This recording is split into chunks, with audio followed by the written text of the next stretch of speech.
कि आपको पता है मेरा नाम पवन शर्मा।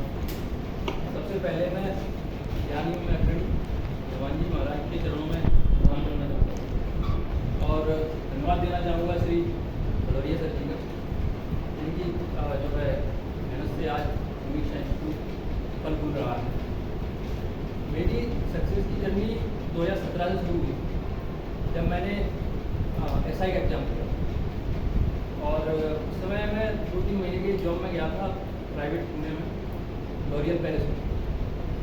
मेरा मन नहीं लगा 2 महीने का, तो मैं इस बहाने से छोड़ के आया नौकरी कि मुझे SI बनना है। घर पे मैंने यही बहाना बनाया कि मुझे SI बनना है और मैं लौट आया हूँ। फिर मैंने तैयारी शुरू करी और जो है मेरा सिलेक्शन भी हुआ। मैं लीगल भी मेरा पास हुआ, लेकिन 0.7 से जो है मेरा फाइनल मेरिट में नहीं हो पाया।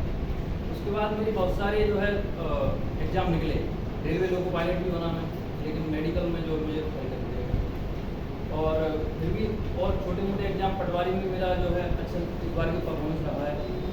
और ये फाइनली 2020 में जब मैं PSC के लिए बैठा तो उस समय जो है क्या हुआ था कि सिलेबस चेंज हो गया था। 2019 के अकॉर्डिंग मैंने तैयारी करी थी। 2019 में हिंदी और इंग्लिश भी आते थे और बचपन से रामायण पढ़ा हूँ तो हिंदी से मेरा लगाव है और मैं हिंदी बहुत जल्दी कवर कर लेता हूँ। इसलिए ये मेरा प्लस पॉइंट था 2019 में आने का PSC में, क्योंकि मेरे पास हिंदी इंग्लिश दोनों थे। SI के लिए प्रिपेयर किया था। उसके बाद जब 2020 का सिलेबस चेंज हुआ, फॉरेस्ट्री आया, लेकिन उससे पहले जो बाकी साइंस और जो बाकी पूरा सिलेबस था वो कवर हो चुका था। तो मुझे लगा यार फॉरेस्ट्री है, कोई ज़्यादा नहीं, हम कर लेंगे। और 5 यूनिट थी फॉरेस्ट्री की, जिसमें से 4 आती है फॉरेस्ट्री और 1 ट्राइबोलॉजी, तो उसको भी मैंने कवर कर लिया। फिर जो है बाकी समय काफ़ी मिला क्योंकि प्रोसेस डिले चल रही थी, तो अच्छी तैयारी हुई थी। मेंस के लिए भी काफ़ी समय मिला, मेंस के बाद भी काफ़ी समय मिला। तो हम लोग काफ़ी आपस में जुड़े। यहाँ तक कि जो रोहित भैया बैठे हैं, प्रेरणा गुप्ता हैं या ठाकुर जी हैं, वो जो है हम लोग करीब करीब 1 साल से इंटरेक्शन में हैं वर्चुअली। आज हम लोग कई बार मिले हैं यहाँ पर, ठीक है ना। तो ऐसे धीरे धीरे तैयारी शुरू की और जो है यहाँ तक पहुँच पाए। आज कई लोग मुझसे पूछते हैं कि आप कैसे पढ़ते हो, कैसे क्या करते हो। कई लोग अपनी समस्याएं लेके आते हैं। तो 2-3 बातें हैं जो मुझे लगती हैं कि हाँ ये होनी चाहिए एक कैंडिडेट के अंदर। अगर आप क्लास ले रहे हो ना, 3 चीज़ें। कई बार क्या होता है कि लोग क्वेश्चन नहीं पूछते। आप क्लास ले रहे हो, आप क्वेश्चन नहीं पूछते। आपको क्वेश्चन पूछना चाहिए। अगर आपके मन में प्रश्न आ रहा है तो इसका मतलब ये निकलता है कि आप पढ़ रहे हो, आप ध्यान दे रहे हो टॉपिक पर। इससे टीचर्स को भी आपके पोटेंशियल का पता चलता है कि आप किस लेवल का पढ़वा रहे हैं। और प्रश्न पूछना कोई बुरी बात नहीं है, ठीक है, थोड़ा लोग क्लास में हंसते आते हैं, लेकिन आप देखेंगे अपने इतिहास को उठा करके तो हर चीज़ की, हर ग्रंथ की शुरुआत प्रश्न से हुई है। आप गीता को उठा लीजिए, गीता में पहला श्लोक ही है किम कुर्वतो संजय। धृतराष्ट्र पूछते हैं कि संजय बताओ कुरुक्षेत्र में चल गया था, वहाँ से पूरी गीता की शुरुआत। आप रामायण में देखो तो भरद्वाज मुनि पूछते हैं याज्ञवल्क्य से कि कीसोई राम की अपर को जाय जगत त्रिपुरार सत्य धाम सर्वज्ञ तुम कहो विवेक विचार। ये वही राम है जिन्हें शंकर जी जाप करते हैं या कोई और है? आप अपने हिसाब से बताइए, आप अपने विवेक से बताइए।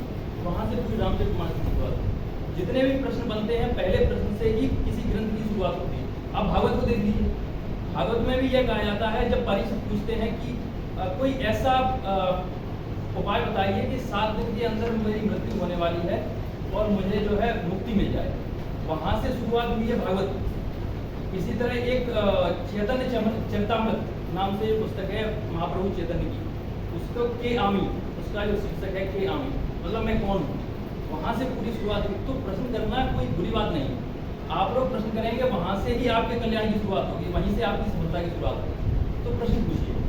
दूसरा होता है कि हम पढ़ तो लेते हैं लेकिन रिवीजन नहीं करते। ये सबसे बड़ी समस्या है कि जितना अच्छा रिवीजन होगा, हम लोगों को समय मिला काफ़ी तैयारी के दौरान, हमने दम से रिवीजन किया, कई बार रिवीजन किया। फॉरेस्ट्री हमारे लिए बहुत नया सब्जेक्ट था, आज तक कभी जीवन में हमारा पाला नहीं पड़ा फॉरेस्ट्री, लेकिन हमने उसको जो है बहुत अच्छे से कवर किया, रिवीजन कई बार किया। उसका प्रभाव है कि आज यहाँ तक पहुँच पाए। रामायण में लिखा शास्त्र सुचिंतित पुण्य पुण्य देखिए। भले ही शास्त्र आपने कितने भी अच्छे तरीके से पढ़े रखते हो, फिर भी उनको बार बार देखते रहना चाहिए, रिवीजन करते रहना चाहिए। तो ये चीज़ है। अगर आपको कोई विषय पढ़ाया जा रहा है, टीचर आपको पढ़ा रहे हैं, तो उसका एक ये भी देखिए कि आप उसको कम समय कितने रिवाइज करते हैं। ज़्यादा डिले मत करिए उस टॉपिक को, जितना ज़्यादा आपका रिवीजन होगा उतना जो है ज़्यादा आपका परफॉर्मेंस आपको देखने को मिलेगी। तीसरी चीज़ आती है वो है परफॉर्मेंस, मैं चाहूँगा अभ्यास। जितना ज़्यादा आपका अभ्यास होगा, जितने ज़्यादा आप टेस्ट पेपर लगाएंगे, जितने ज़्यादा आप घर पे क्वेश्चन लगाएंगे, जितने ज़्यादा आप प्रैक्टिस करेंगे, वो आपके लिए फायदेमंद है ना। गीता में भी कहते हैं भगवान कृष्ण, अभ्यास से लत पहुँचते हैं बैरा के नीचे नहीं देते। जितना आपका अभ्यास होगा उतनी जल्दी आपको सफलता मिलेगी। तो ये सारी चीज़ें हैं, आप लोग तो समझदार हैं, आपके टीचर्स आपको बेहतर गाइडेंस दे सकते हैं, आप उनको जो है स्वीकार करें और उस पर अमल करें। आप जल्दी, बहुत जल्द आप सफलता से आपका परिचय होगा। धन्यवाद।